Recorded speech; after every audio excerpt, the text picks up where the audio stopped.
अब हम पॉलीगॉन को एक एग्जाम्पल से समझते हैं। तो यहाँ पे हमें मार्क्स दिए हुए हैं और क्या दी हुई है, फ्रीक्वेंसी। मार्क्स दिए हुए हैं, फ्रीक्वेंसी किस में होती है, हमेशा नंबर ऑफ स्टूडेंट्स में होती है। तो मार्क्स किसमें है, 10 से 20, 20 से 30, 30 से 40, 40 से 50, 50 से 60, 60 से 70, यानी 10 to 20, 20 to 30, 30 to 40, 40 to 50, 50 to 60 and 60 to 70। Frequency कैसे दी हुई है, 10, 15, 20, 22, 15 और 10, है ना, 10, 15, 20, 22, 15 एंड 10। ये क्या दी हुई है, फ्रीक्वेंसी, यानी नंबर ऑफ स्टूडेंट्स दिए हुए हैं। तो ये मैंने ग्राफ शीट चिपकाई है, मैं आपको अच्छे से ग्राफ पे समझाने के लिए ग्राफ शीट लेके आई हूँ, ग्राफ शीट चिपकाई है। तो ये क्या है, हमारा ओ एक्सिस है ना, एक्स एक्सिस है, ये ओ पॉइंट होता है, ये एक्स एक्सिस और ये वाई एक्सिस होता है। तो एक्स एक्सिस पे हमने क्या दिखाए हैं, मार्क्स दिखाए हैं, और वाई एक्सिस पे हमने क्या दिखाए हैं, फ्रीक्वेंसी शो करिए, नंबर ऑफ स्टूडेंट्स शो करें। अच्छा, ग्राफ में स्केल बताना बहुत जरूरी होता है। जैसे एक्स एक्सिस पे तो हमने क्या लिया है, 1 सेंटीमीटर कितने के बराबर लिया है, 5 के बराबर लिया है।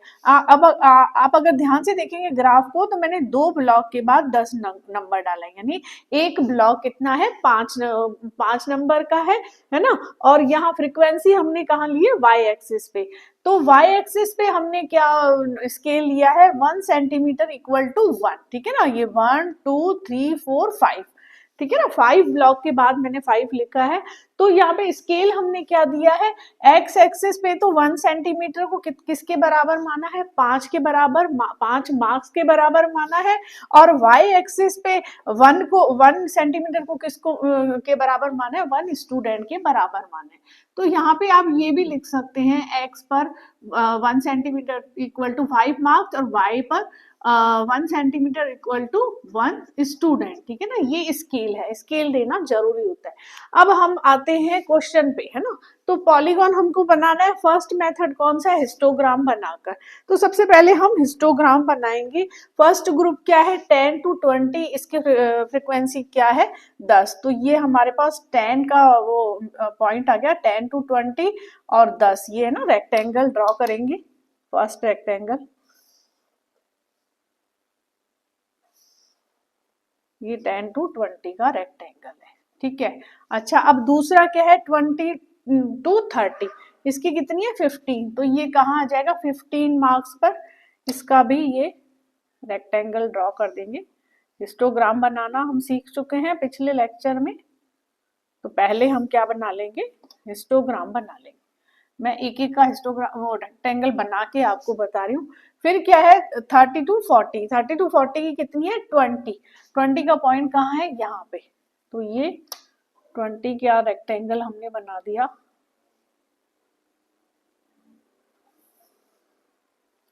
30 to 40 का रेक्टेंगल बन गया, ठीक है ना। अब क्या है, 40 to 50, 40 to 50 की कितनी है, 22। तो ये 22 का पॉइंट कहाँ है, यहाँ आया है। अगर हमारे पास ग्राफ पेपर बड़ा है तो स्केल हम बड़ा ले सकते हैं, और ग्राफ पेपर छोटा होता है तो हम स्केल छोटा लेते हैं। स्केल, आप समझ रहे हैं मैं किस बात की स्केल की बात कर रही हूँ, ये जो स्केल है, पैमाना है ना, हिंदी में इसको बोलते हैं पैमाना।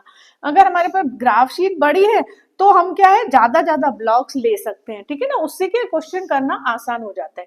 अच्छा, नेक्स्ट क्या है, 50 to 60, 50 to 60 का कितना है, 40, ठीक है ना, सॉरी, 50 to 60 का है 15। तो ये 15 का पॉइंट ये रहा, ये 15 का रेक्टेंगल ड्रॉ कर देंगे, ये 15 का हो गया, ठीक है ना। अब लास्ट हमारा क्या है, 60 to 70, इसकी कितनी है फ्रीक्वेंसी, 10। तो 10 का पॉइंट कहाँ आ रहा है, यहाँ आ रहा है, 10 का ये रेक्टेंगल बना दिया, ये बन गया 10 का रेक्टेंगल, ठीक है। तो ये हमने क्या बनाया, सबसे पहले क्या बना लिया हमने, हिस्टोग्राम बना लिया। अब हम क्या करेंगे, इसके पॉलीगॉन ड्रॉ करेंगे। तो पहले, सबसे पहले हम इनका रेक्टेंगल का मिड पॉइंट देखेंगे। जो ये टॉप लाइन है, इसका मिड पॉइंट कहाँ आ रहा है, यहाँ आ रहा है, इसका यहाँ आ रहा है, इसका यहाँ आ रहा है, इसका यहाँ आ रहा है, और इसका यहाँ आ रहा है। इसका मिड पॉइंट कहाँ आ रहा है, यहाँ आ रहा है, इसका यहाँ आ रहा है, ये हमने मिड पॉइंट निकाल ली। अब इन मिड पॉइंट्स को किससे जोड़ देंगे, हम स्केल से जोड़ देंगे, ठीक है। ये जोड़ दिया इसको इससे, स्केल जरूर, स्केल की हेल्प लेंगे। ये जोड़ दिया इसको इससे, इसको किससे जोड़ा, इससे, ठीक है ना। और इसको जोड़ दिया हमने, जो जो पॉइंट आता जा रहा है उसको जोड़ते जा रहे हैं, ठीक है।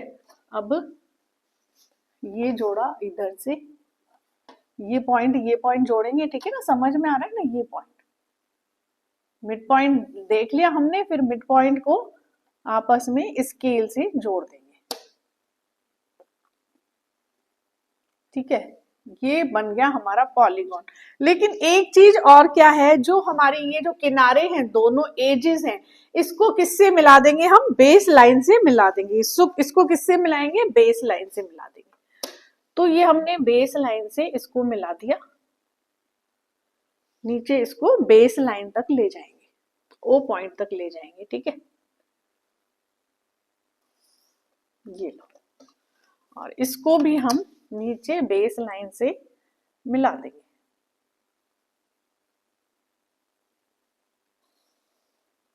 ठीक है। अब जो हमारा ये जो लाइन बन रही है, ये जो कर्व बन रहा है, ये क्या है, ये हमारा क्या है, पॉलीगॉन है, ठीक है। ये हमारा क्या है, पॉलीगॉन है। पहले तो हमने रेक्टेंगल्स बना के हिस्टोग्राम बना दिए, हिस्टोग्राम का जो हर रेक्टेंगल का मिड पॉइंट ले लिया, और इस मिड पॉइंट को हमने किससे जोड़ दिया, स्केल से जोड़ दिया। और जो दो एजेस बच रहे थे, ये एजेस किनारे बच रहे थे, इसको हमने कहां तक ले लिया, बेस लाइन तक ले लिया। ये क्यों लिया है, इसका भी मैं आपको रीजन समझाती हूँ। अब यहाँ ध्यान से इस पॉलीगॉन को समझना कि क्यों हम जो किनारे हैं पॉलीगॉन के, उसको बेस लाइन से मिला देते हैं, ठीक है ना। बहुत ही ध्यान से इस चीज को समझना, बहुत ही इंपॉर्टेंट चीज है ये, ठीक है। यहाँ पे क्या है, मार्क्स दिए हुए हैं 10 से 20, 20 से 30, 30 से 40, 40 से 50, 50 से 60, 60 से 70, और फ्रीक्वेंसी किसमें दी हुई है, नंबर ऑफ स्टूडेंट्स में 10, 15, 20, 22, 15 और 10, ठीक है। ये डेटा दिए हुए हैं। यहाँ एक्स एक्सिस पे हमने मार्क्स ले लिए, वाई एक्सिस पे हमने नंबर ऑफ स्टूडेंट्स को ले लिया है।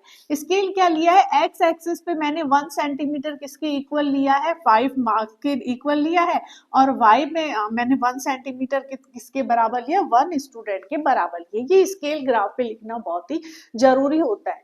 तो ये मैंने सबसे पहले क्या ड्रॉ किया, हिस्टोग्राम ड्रॉ किया, ठीक है ना। ये हिस्टोग्राम बन गया, और हिस्टोग्राम के जो रेक्टेंगल के मिड टॉप लाइन है, उसके मिड पॉइंट को लेके यहाँ मैंने इसको ड्रॉ कर दिया।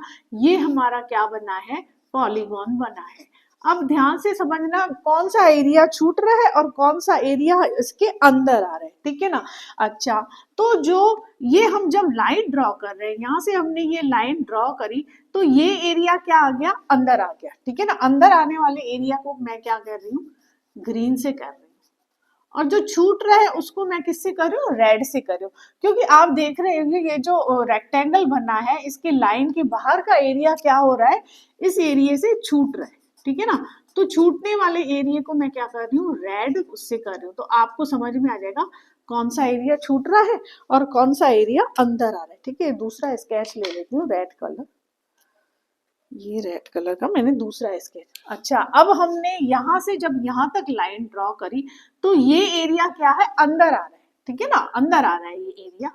अंदर आने वाले को मैं ग्रीन से कर देती हूँ, और ये एरिया आप देख रहे हो छूट रहा है। छूट क्यों रहा है, क्योंकि ये क्या है, इसके बाहर आ गया, ठीक है ना। हिस्टोग्राम का जो ये एरिया है, ये का आ रहा है, लाइन के बाहर आ रहा है, तो ये हमारा क्या है, छूट रहा है। छूटने वाले को हमने रेड कलर कर दिया है, ठीक है। अच्छा, अब ये एरिया फिर क्या आ रहा है, अंदर आ रहा है, ठीक है ना। इस लाइन के अंदर आ रहा है ना, जो पॉलीगॉन के अंदर एरिया आ रहा है वो ग्रीन कलर का हो रहा है, और जो पॉलीगॉन के बाहर जा रहा है एरिया, ठीक है ना, ऐसे तो आप समझ जाओगे ना, पॉलीगॉन के बाहर जो एरिया जा रहा है वो क्या है, हमारा छूट रहा है। अच्छा, अब ये पॉलीगॉन की लाइन है, ये भी बाहर एरिया क्या हो रहा है, छूट रहा है, ठीक है ना, पॉलीगॉन के बाहर है, तो ये छूटने वाला एरिया है। छूटने वाले एरिया को मैं क्या कर रही हूँ, रेड कर रही हूँ। जो आप समझ जाओ कि पॉलीगॉन के बाहर जो एरिया है वो रेड हो रहा है, और पॉलीगॉन के अंदर जो आ रहा है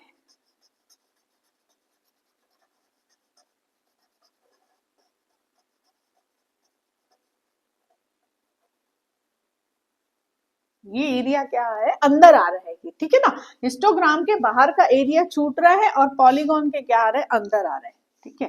अच्छा, ये एरिया भी हमारा छूट रहा है, नहीं सॉरी, हाँ छूट रहा है ये एरिया। छूटने वाले को हम क्या कर रहे हैं, रेड कलर कर रहे हैं।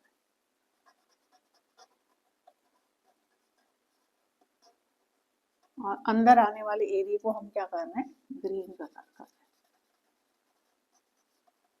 ठीक है। तो अब आप अगर देखेंगे तो जितना एरिया हमारा छूट रहा है उतना ही क्या हो रहा है, अंदर आ रहा है, ठीक है ना। जो एरिया जितना हमारा छूट रहा है, ये छूट रहा है तो ये अंदर आ रहा है, ये छूट रहा है तो ये अंदर आ रहा है, ये रेड हो रहा है तो ये ग्रीन हो रहा है, जितना जितना रेड हो रहा है उतना उतना क्या हो रहा है, ग्रीन हो रहा है, ठीक है। ये क्यों हो रहा है, ताकि जो हिस्टोग्राम का एरिया है और पॉलीगॉन का एरिया क्या हो सके, इक्वल हो सके।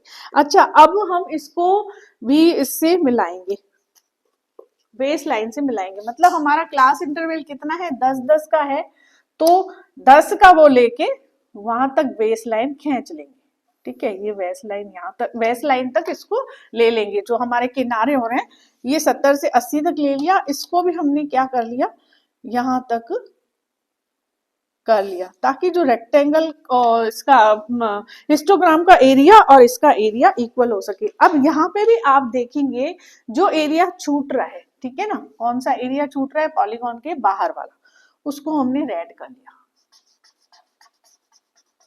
पॉलीगॉन के जो बाहर एरिया आ रहा है मतलब वो हमारा छूट रहा है।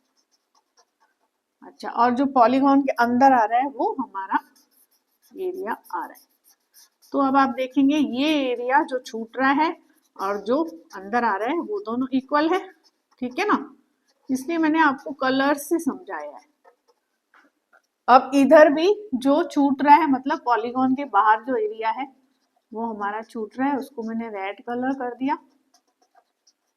और जो एरिया अंदर आ रहा है पॉलीगॉन के, वो मैंने क्या कर दिया, ग्रीन कलर कर दिया।